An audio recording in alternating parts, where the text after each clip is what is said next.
ছাত্র সংগঠনের পক্ষ থেকে একটি মিছিলের ডাক দেওয়া হয়েছিল এবং সেই মিছিলে দেখা যায় ডোরিনা ক্রসিংয়ে উত্তেজনা। একদিকে পুলিশকে দেখে যেমন জুতো বোতল ছোড়ায়, তার পাশাপাশি আক্রান্ত হতে হয় সাংবাদিকদের। মহিলা সাংবাদিকদের কিন্তু ছাড়া হয়নি।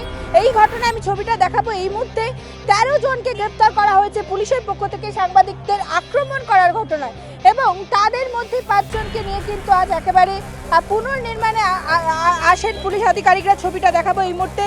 ডোরিনা ক্রসিংয়ে 5 জন, আফরোজ, সালমান এবং তার পাশাপাশি মহিউদ্দিন এবং মোহাম্মদ, তাদের 5 জনকে, মোট 5 জনকে কিন্তু পুনর্নির্মাণে নিয়ে আসা হয় পুলিশের পক্ষ থেকে।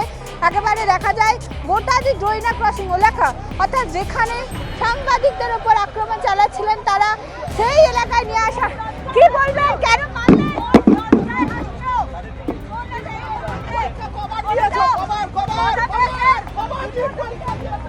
একেবারেই দেখা যাচ্ছে পুনর্নির্মাণের পর তাদেরকে কিন্তু এই মুহূর্তে নিয়ে বেরিয়ে গেলেন পুলিশ আধিকারিকরা। কোনো রকম প্রশ্নের উত্তর কিন্তু সংবাদ মাধ্যমে তারা দেয়নি। তবে উল্টো দিকে দেখা যাচ্ছে এই সালমান এখনো পর্যন্ত কিন্তু তার মুখে একেবারে ঔদ্ধত্যের ছোঁয়া। সাংবাদিকদের প্রশ্নে তিনি কার্যত হাসছেন।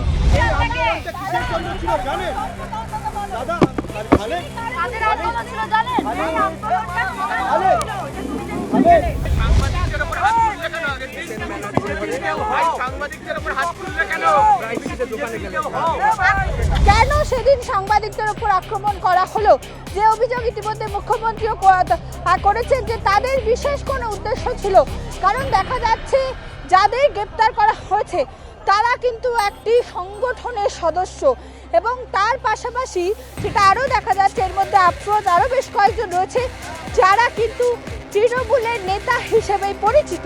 ফলে স্বাভাবিকভাবেই যেখানে বাম সংগঠন, ছাত্র সংগঠনের মিছিল হচ্ছিল, যেখানে ককরোচ জনতা পার্টি অর্থাৎ স্টুডেন্টরা তারা সেই মিছিলে অংশগ্রহণ করছিলেন, সেখানে এই তৃণমূলের নেতারা তারা কোথা থেকে আসলেন এবং হঠাৎ করে শান্তিপূর্ণ মিছিল, তারপর সেখানে উত্তেজনা, সাংবাদিকদের লক্ষ্য করে মারধর, মহিলা সাংবাদিকদের হেনস্থা।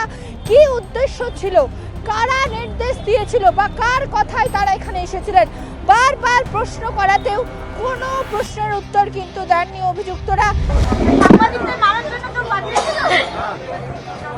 কিছু বলুন, তাকিয়ে থাকবেন না। সাংবাদিকদের মারার জন্য কেউ পাঠিয়েছিল?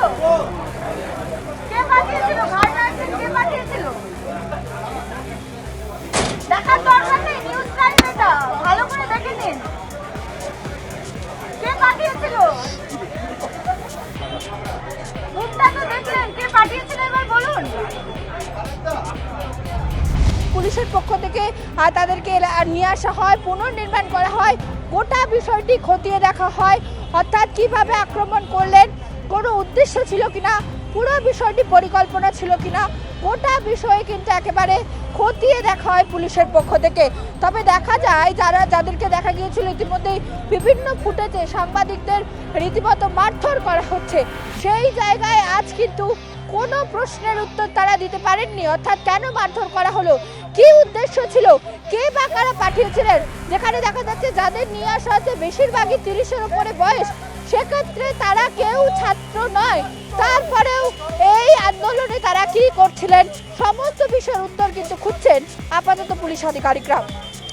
ক্যামেরায় জ্যোতির্ময়ের সঙ্গে report, news time Bangla, Kolkata.